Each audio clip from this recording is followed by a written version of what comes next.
Pozdrav svima ljudi, Crazy je ovdje i danas ide isto jedan video kao što je išao jučer samo za drugu utakmicu. Danas igra u Wales, Belgija i jučer za sve koji nisu gledali utakmicu, Poljska-Portugal je pobjedio na penale, bilo je 1-1, pa su produžeci bili i na penale je dobio 5-4 ili koliko, ne, 6-5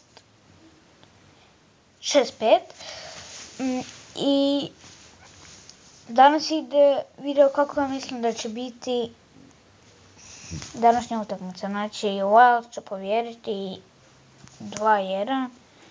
Bale mora zabiti gol, Gareth Bale Za sve koji ne znaju ko je Gareth Bale, on je desni napadač Walesa i Real Madrida, sve isto.